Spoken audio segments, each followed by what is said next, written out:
Olá a todos, meu nome é Alexandre, eu sou professor da disciplina do uso da linguagem R, Introdução à Linguagem, que é ministrada dentro do programa de pós-graduação em Ecologia da Universidade de São Paulo. Nessa videoaula nós vamos falar sobre como a gente faz para importar dados para uma seção do R e como depois manipular esses dados que vão estar lá dentro de um objeto na nossa seção. Então, basicamente, o que nós vamos falar hoje é sobre a importância de você entender as lógicas associadas à manipulação desses dados.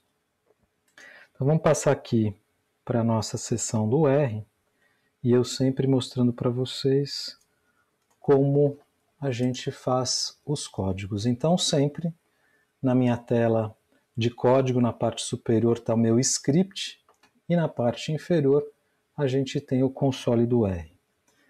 Então passando aqui para essa tela, a gente vai ver então que sempre que a gente inicia uma sessão do R, a gente precisa verificar qual que é o nosso diretório de trabalho. Então aqui eu estou no meu diretório de trabalho aula 3 dados, e é onde eu quero estar realmente nessa sessão. E eu posso pedir para olhar quais são os diretórios subordinados a esse diretório de trabalho e quais são os arquivos que estão ali. E eu vejo que tem um diretório que é o diretório dados. Então eu posso acessar o que tem nesse diretório solicitando para a função dir ou para a função listFiles, para me mostrar quais são os arquivos que estão ali então nesse diretório que é subordinado ao meu diretório de trabalho. Pois bem, antes da gente fazer a importação, você precisa organizar os seus dados. Então, existe toda uma fase de organização de dados que passa muitas vezes pela construção de uma planilha. Então, planilhas são dados tabulares, onde normalmente a gente tem as observações em cada uma das linhas e as variáveis nas colunas. Então, nas colunas, a gente tem normalmente na primeira linha de cada uma das colunas o nome dessa variável, e a gente tem nas linhas seguintes a informação referente àquela variável. Note que a gente só deve ter isso dentro de uma planilha de dados. Qualquer outro comentário que você queira fazer, qualquer coisa que você queira deixar de informação sobre esses dados deve vir num outro arquivo. Esse tipo de informação que a gente chama de tabular, ela contém só um tipo de informação associada a cada uma das variáveis. Então, se uma variável ela é caractere, ela deve ser caractere em todos os seus campos. Se uma variável ela é numérica, ela deve ser numérica em todos os seus campos. E notem que eu uso o padrão de ponto como decimal.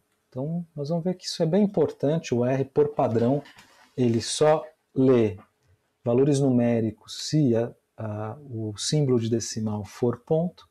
Então, por essa razão, eu deixo como padrão meu computador para que todos os programas leiam como decimal, tendo como símbolo o ponto.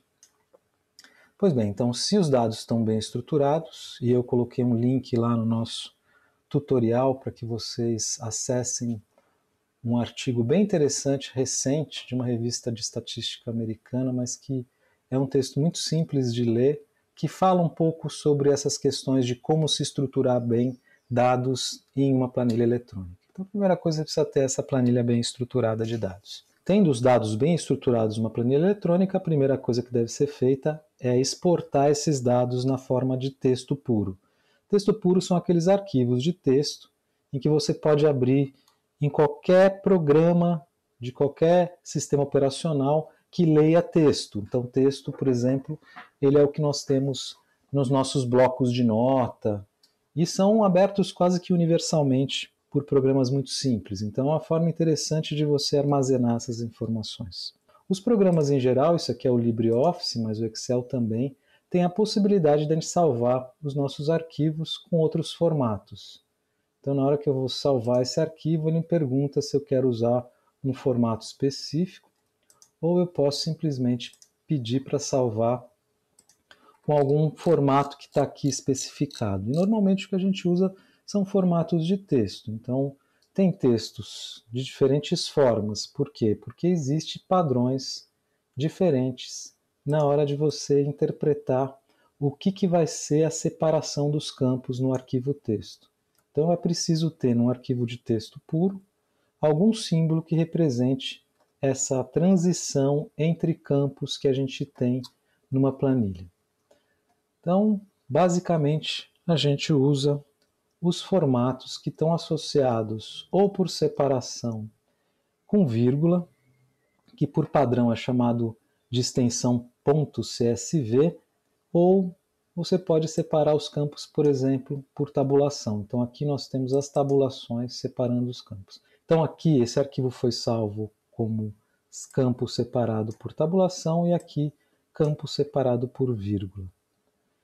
Pois bem, feito isso, a gente pode fazer a importação desses arquivos para o R através de uma função simples que é a função readTable. Então aqui primeiro a gente garante, né, que os nossos arquivos estão lá, eu posso fazer a importação dele usando essa função chamada readTable. Então vamos fazer primeiro uma leitura simples. Se a gente pegar um arquivo de texto e pedir para a função readTable fazer a leitura desse arquivo texto, ela vai fazer essa leitura usando por default o que está lá especificado para cada um dos argumentos que está lá na documentação. Então eu fiz a leitura foi feita aqui nessa linha de comando no console do R, e eu não tive nenhuma mensagem de erro. E aqui a gente tem o que está lá dentro desse objeto chamado trapa, são essa estrutura. Então a gente pode ver que ele leu literalmente toda a informação, como a gente tinha no caso desse arquivo especificamente, ele tinha campo separado por ponto e vírgula, que a gente está olhando aqui. Então, como a separação é por ponto e vírgula, a gente não falou isso para o R não levou em consideração essa separação.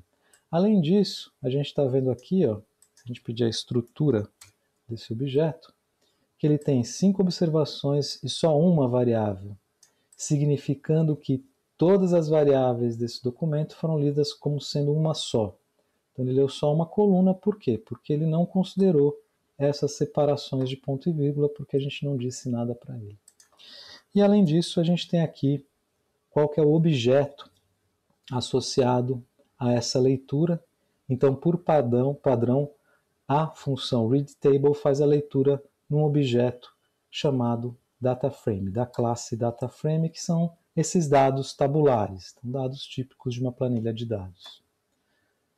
Então, primeira coisa, vamos resolver a questão da leitura das variáveis. Como a gente sabe que as variáveis elas estão nomeadas na primeira linha, a gente pode pedir, através do argumento header, pedir a leitura dizendo, olha, a gente tem sim uma linha com os nomes das nossas variáveis. E aí a gente melhorou, porque agora, se a gente pedir a estrutura, a gente, em vez de 5 observações, a gente só tem 4, e são 4 realmente que nós temos dentro do nosso arquivo, mas continuamos tendo só uma variável. Por que isso? Porque não está entendendo que esse ponto vírgula é a questão da separação de campos. Então, para fazer isso, a gente usa um outro argumento que está aqui designado, que é o sep. Esse caractere vai ser usado para fazer a separação de campos. E aí, se eu rodo de novo e dou uma olhada no meu objeto, parece agora que esse objeto está bem estruturado. Tá? Então a gente tem aqui, se a gente pede a estrutura, agora sim nós temos as 4 observações em 5 variáveis, que é o que a gente tinha no nosso arquivo quando a gente salvou ele como texto puro de uma planilha.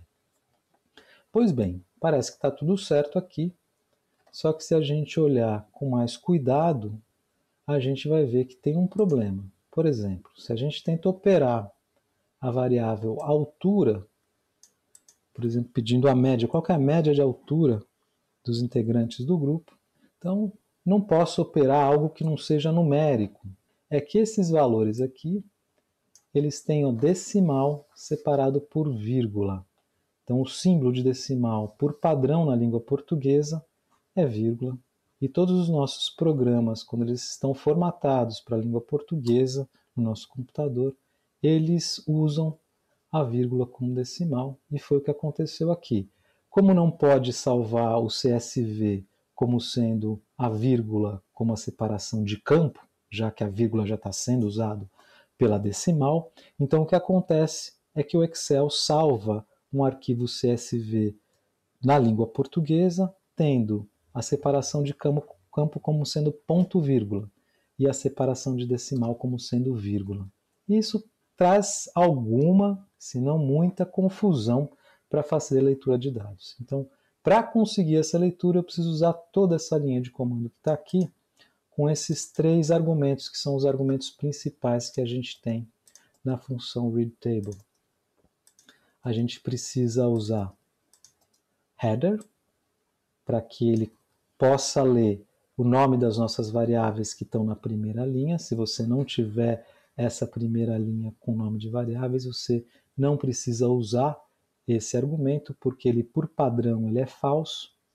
A separação, então, eu estou pedindo para que seja ponto vírgula, e decimal, eu estou indicando que a decimal, no arquivo de leitura de texto, está como vírgula. E se eu coloco essas coisas todas aqui, eu consigo fazer a leitura desse objeto aqui, e percebam que na hora de fazer a leitura, as variáveis que estavam lá designadas como decimal em vírgula passaram a ponto. E, investigando essa estrutura, a gente vê que as variáveis foram lidas corretamente, todas elas. Isso aqui é uma variável chamada codinome, ela é um vetor de caracteres. Isso aqui é a variável chamada nascimento, que são valores inteiros, então é o ano de nascimento. O estado é um caractere, uma variável que é caractere, vivo, que é também caractere, e a altura, que é uma variável numérica. Pois bem, o que é o dataframe? O dataframe nada mais é do que um conjunto de vetores concatenados. Então, combinações de vetores. Esses vetores podem ser de natureza de dados distintos, como a gente tem aqui, alguns são caracteres, outros são numéricos, tem um que é de números inteiros. Então, você pode juntar naturezas de dados diferentes dentro de um dataframe, mas em cada uma das variáveis, ou seja, em cada uma das colunas, você vai ter uma natureza única de informação. E a gente pode agora fazer a média de altura, e ela vai funcionar porque agora esse vetor ele é numérico. O nome das colunas ele vai dar o nome das variáveis, assim como uma outra função que é chamada de names. Então, names também, nesse caso do dataframe, vai voltar para vocês o nome das colunas, que são os nomes das variáveis. E eu posso usar a indexação do dataframe da mesma maneira que a gente usava para vetores. Aqui a gente também vai usar o colchete. E como o dataframe tem 2 dimensões, a gente precisa dizer qual que é o elemento que a gente quer em cada uma das dimensões. Então essa vírgula que está aqui, ela está dizendo isso aqui é a primeira dimensão, isso aqui é a segunda dimensão do meu objeto dataframe. Eu quero a 5ª coluna. E na primeira posição dessa dimensão, que seriam as linhas, eu quero todas. Então, quando eu quero todas, eu não preciso colocar aqui nenhum valor, tá? Mas eu preciso colocar a vírgula. Então, aqui ele está me devolvendo a coluna 5 desse dataframe. Isso aqui é uma forma de fazer indexação. E se eu quiser, por exemplo, o terceiro elemento da 5ª coluna, seria dessa forma que eu faria. Tá? Então ele me retornou só esse elemento. Se eu quero todos, eu deixo vazio. E se eu quero todos os elementos, terceira linha, e não coloco nada nas colunas, na posição de colunas, e assim ele me retorna todas as colunas da terceira linha. Então, essa é a forma que a gente faz a indexação num dataframe usando os colchetes.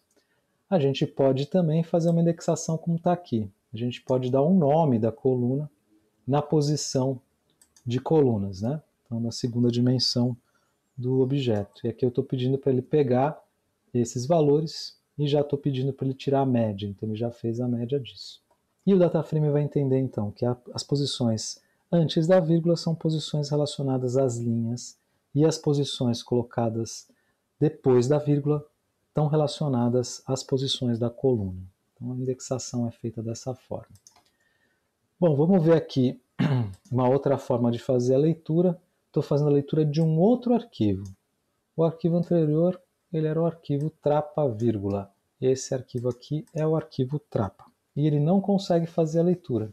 A gente viu que a gente tem os arquivos de dados, nesse caso, num diretório que é subordinado, uma pasta subordinada ao diretório de trabalho que é dados. Então eu posso simplesmente escrever dados aqui e pedir para fazer a leitura. Agora sim, a leitura foi feita corretamente.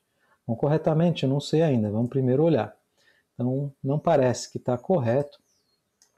Aqui a gente tem a separação de campos por vírgula no arquivo texto. Então aqui eu estou usando o header true e estou usando separação por vírgula. Então esse é um padrão bastante comum para CSV. Então esse é o padrão de língua inglesa, por exemplo.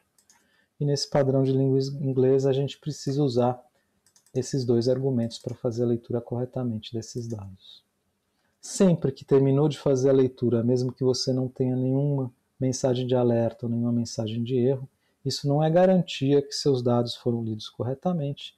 Você precisa dar uma olhada na estrutura dos seus dados e checar nessa estrutura se cada uma das variáveis que estão lá nesse arquivo ou na sua planilha foram lidas de forma correta, e você vai interpretar essa informação que está aqui, da natureza da informação que você tem nessas variáveis, para saber se elas estão de fato corretas. E quando a variável é numérica, você pode operar essa variável algebricamente, como a gente está fazendo aqui, calculando a média da altura dos integrantes do grupo Trapalhões.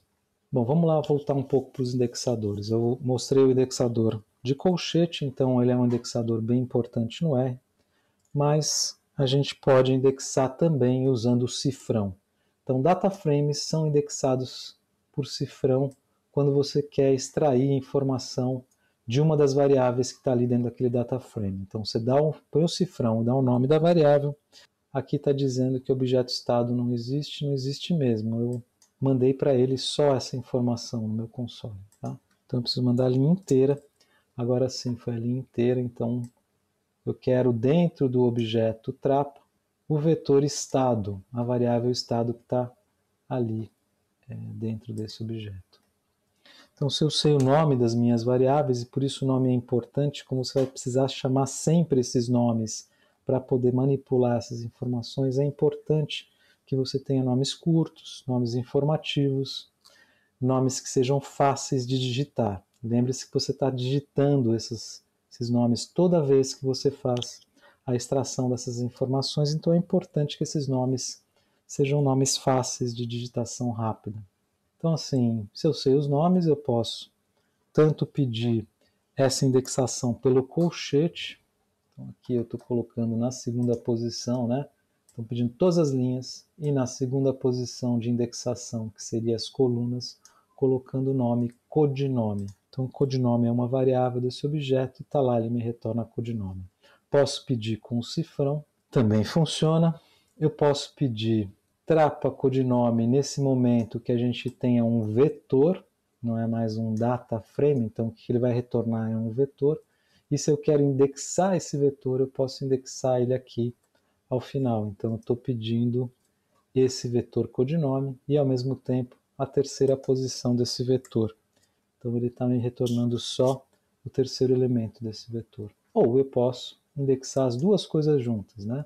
A terceira linha e a primeira coluna. Se eu conheço as posições das variáveis, eu tenho lá a mesma coisa funcionando aqui. Tem uma outra forma de fazer isso, que é a indexação por testes lógicos. Então, se naquela posição tiver exatamente esses caracteres, então ele vai me retornar verdadeiro. Se não tiver, ele vai me retornar falso. Então, a gente está indexando por esse vetor. Vamos dar uma olhada nesse vetor. Essa igualdade, igual, igual, né? Ele só é verdadeiro. Ele vai retornar as posições onde é verdadeiro se eu indexar pelas posições na dimensão de linhas. Percebam que isso aqui é uma indexação de linhas. Eu usei a coluna, mas eu estou indexando aqui as linhas. Ele está me retornando qual que é a linha nessa coluna em que essa igualdade é verdadeira. Então, eu posso também pegar esse vetor lógico e pedir quais são as posições que são verdadeiros. E para isso eu uso a função which. Se a gente olhar lá na documentação, ela pede o vetor lógico como objeto de entrada, ele vai retornar quais são as posições em que você tem verdadeiro. Então aqui ele me retorna a terceira posição, que é a única posição nesse vetor lógico desse teste que está aqui, que é verdadeiro. Queria mostrar mais uma indexação para vocês, dos indexadores de posição. É o order. Então o order funciona da seguinte forma.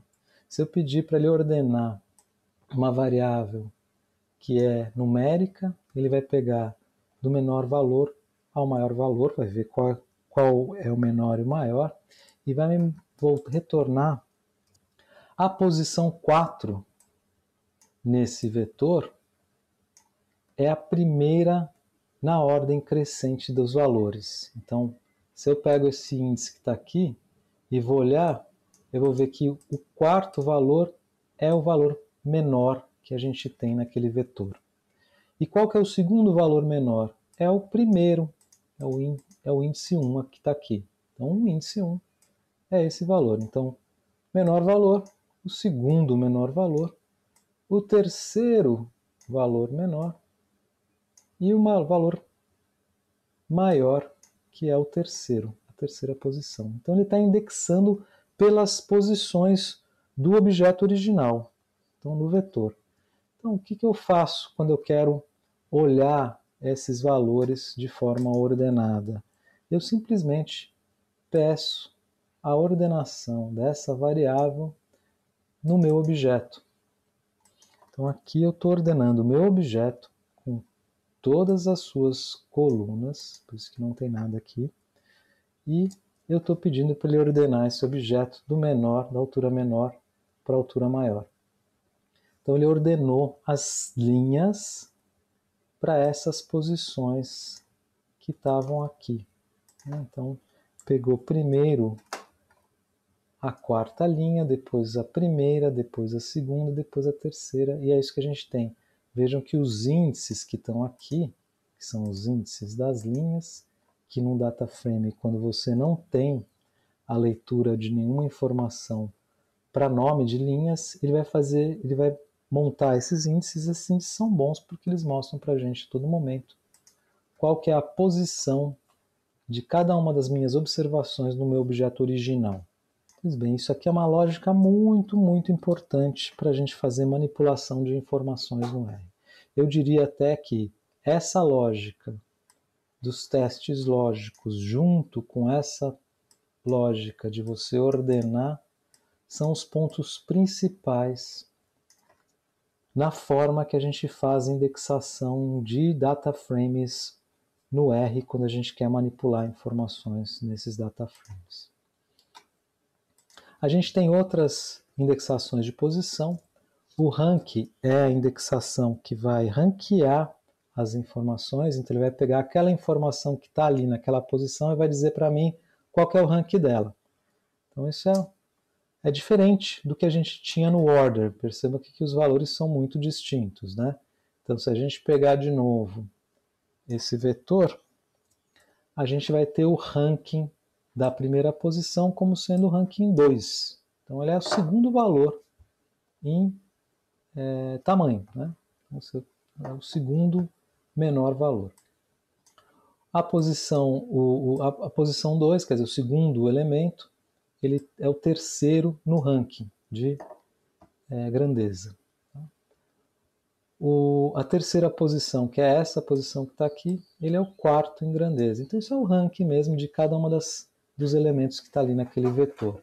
Isso é o ranking no sentido da estatística que a gente usa, estatísticas de postos, né? Então para você fazer análises não paramétricas, muitas vezes você faz a transformação da variável em rank e você faz, a partir desse rank, um teste para ver se você tem diferenças entre grupos, com relação ao ranking e não com relação aos valores. E a gente também tem algo que se chama sort. O sort, ele faz o que intuitivamente a gente gostaria que fosse feito quando a gente quer ordenar alguns valores. Então, sort, ele simplesmente vai lá, pega os valores e ordena aqueles valores. Tá? Então, esse aqui é o que o sort está fazendo. Então, apesar disso aqui ser mais intuitivo, o que a gente usa mais é essa lógica da ordenação. Temos aqui as principais questões associadas a essa manipulação de informação dentro de um data frame. Indexadores lógicos, o colchete, usar o cifrão e também usar a ordenação por posição. A gente pode também transformar as classes das variáveis, então o data frame, como eu falei para vocês, nada mais é do que uma combinação de vetores. Os vetores que estão dentro do data frame têm uma natureza de informação associada a ele. A gente pode também fazer a transformação de classes dessas variáveis. Então, se a gente vai lá e ver o que é o vetor vivo, né? Então, o vetor vivo é um vetor de caracteres. A gente tem 4 posições e a gente tem essas posições ali. E eu posso transformar esse vetor usando a função factor. Então, os fatores são variáveis categóricas e aqui a gente está transformando esse vetor vivo do objeto trapo e estamos sobrescrevendo esse mesmo objeto, e nessa coerção a gente tem aqui a transformação agora da nossa variável que era caractere para algo que é fator. Então aqui eu tenho os níveis não e sim, né? N e S. Então isso é basicamente a forma da gente fazer a coerção de um tipo de variável em outro. Então a gente faz essa transformação em fator principalmente quando a gente quer estabelecer qual que é o ordenamento dos níveis, como a gente já viu quando eu apresentei para vocês os fatores, ou quando a gente tem algum nível que não foi contemplado dentro daquele vetor. A gente viu também um exemplo sobre isso. As linhas, elas por padrão, elas têm o nome da indexação daquela posição. Mas a gente pode ler também o objeto e indicar quais são os nomes dessas observações. Por algum motivo você tem observações com nomes e você então quer indicar. Para isso a gente usa esse argumento row names. Pode receber um vetor contendo os nomes, ele pode conter um valor, vai indicar qual que é a coluna onde tem esses nomes. E se a gente faz isso, a gente faz a leitura agora. O Trapa tem agora só 4 variáveis, porque uma das variáveis, que era codinome, ela não foi lida como variável, e sim como nome das nossas observações. A classe do objeto continua sendo o mesmo, mas a dimensão dessa dimensão ela é outra. Então, como eu disse para vocês, nós perdemos uma variável, porque essa variável agora é o nome das observações.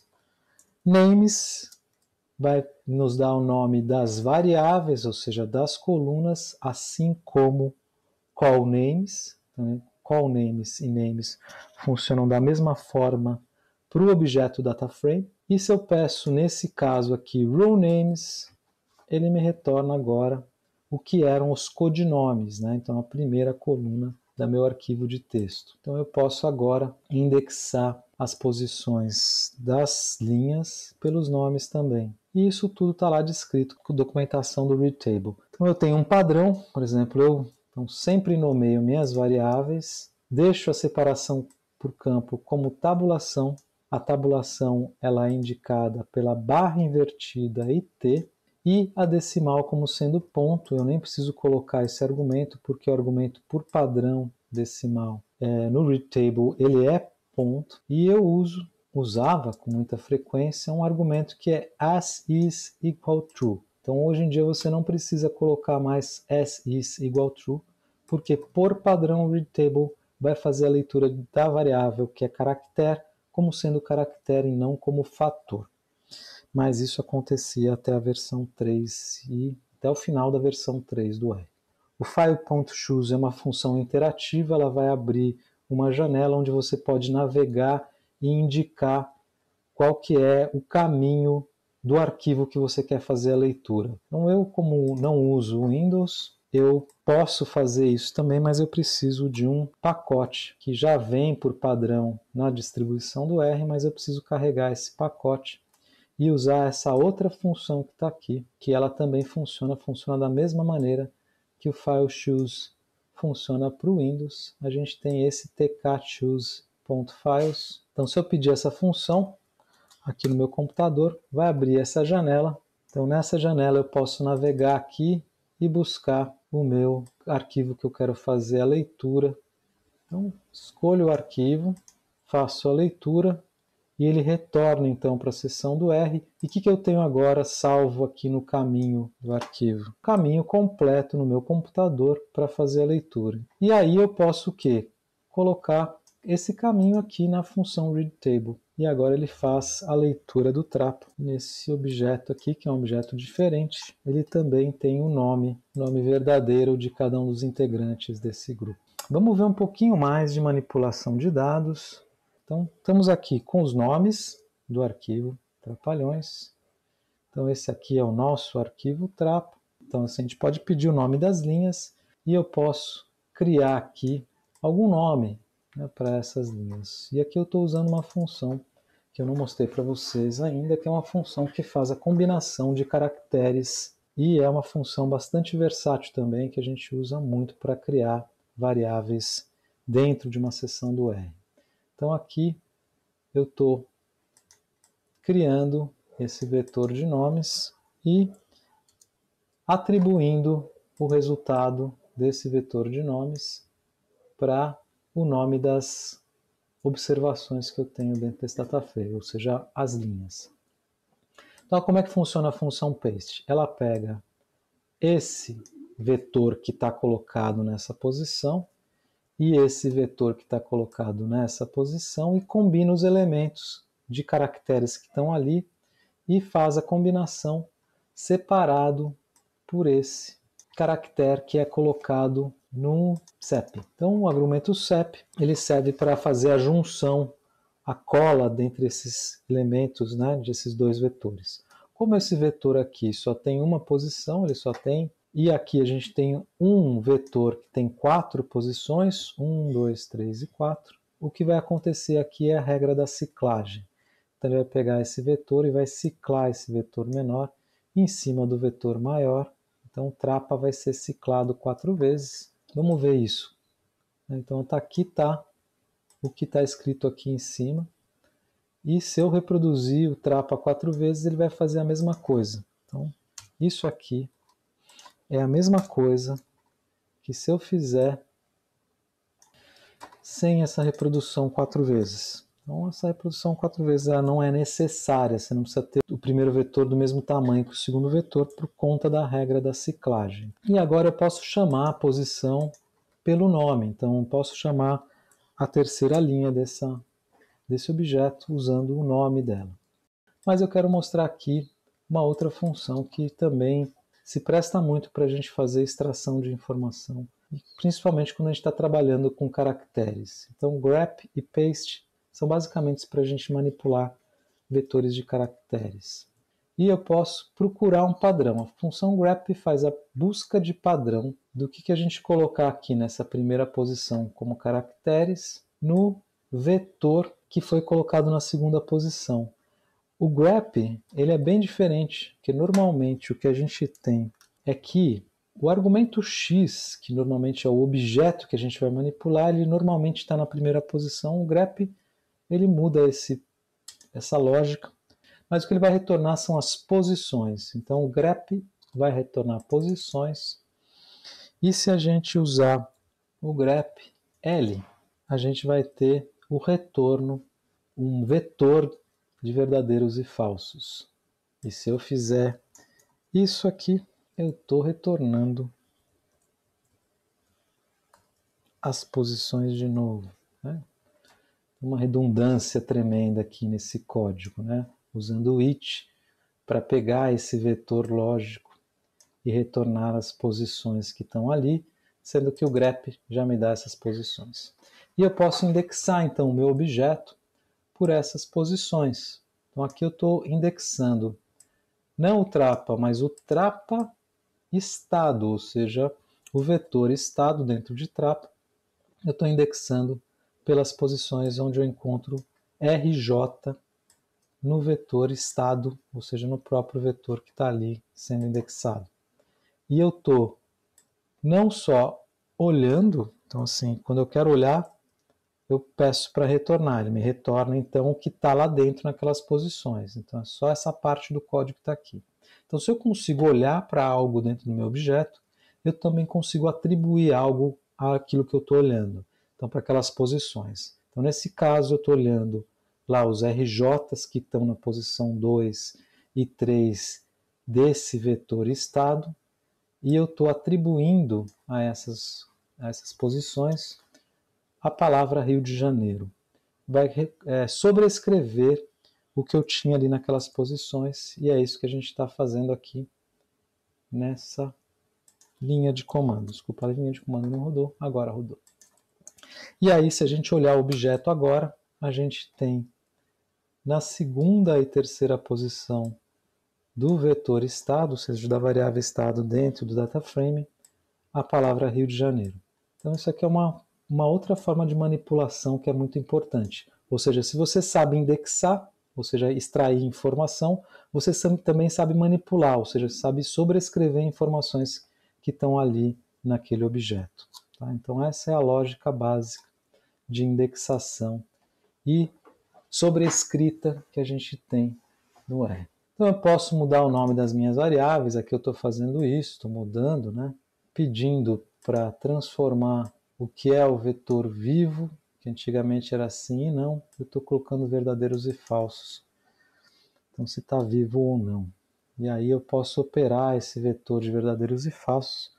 Agora é o nosso objeto, eu mudei completamente os nomes das variáveis. Aqui também, com a mesma lógica, se eu consigo olhar o nome das variáveis, eu consigo também atribuir.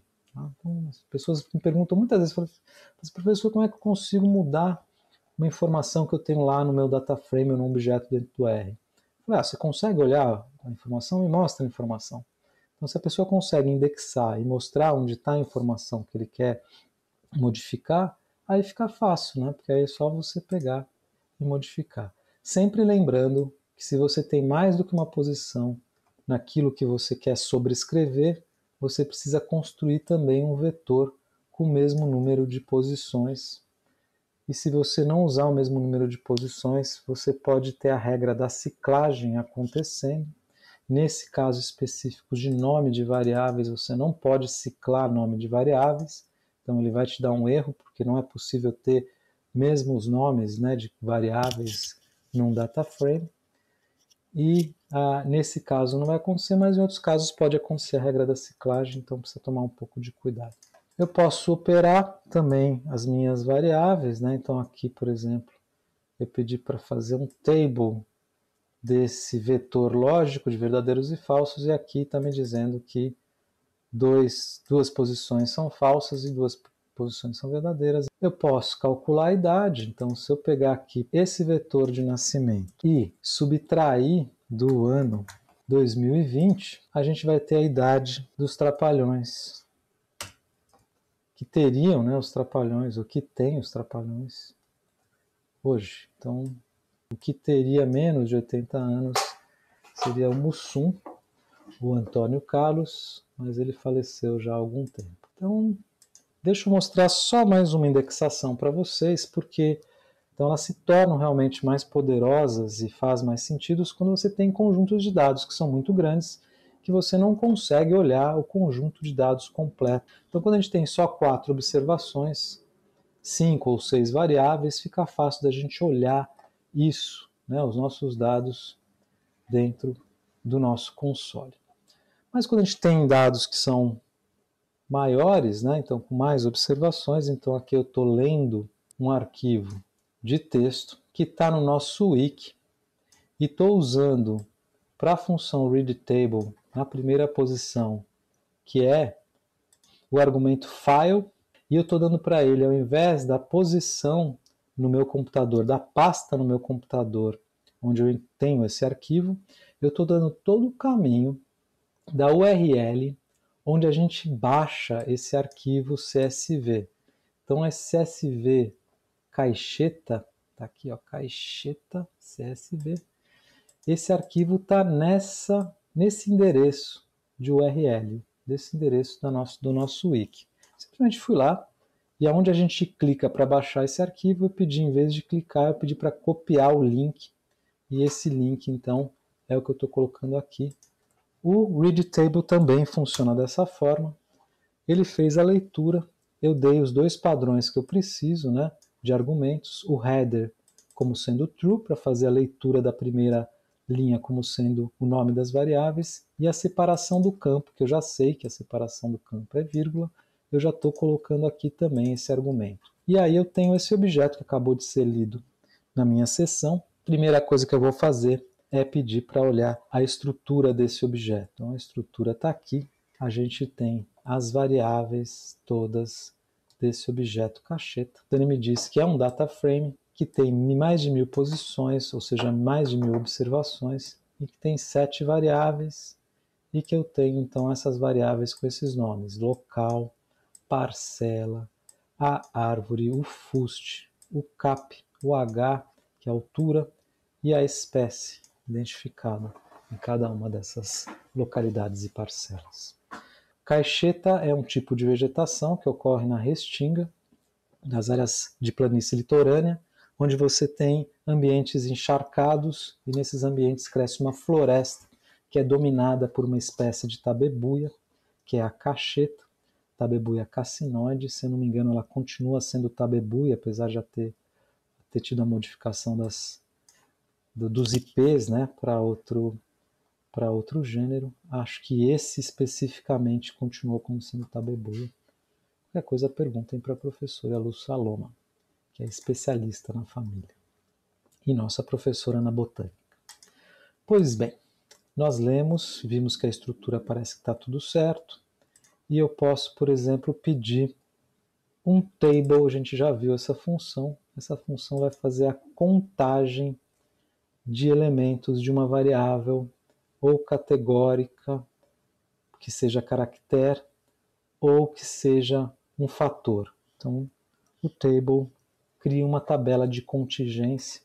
A gente está vendo que, então, dos mais de 1000 registros, a gente tem 426 árvores que estão em Chauás, na localidade de Chauás, 241 que estão na Jureia e 360 que estão no Retiro.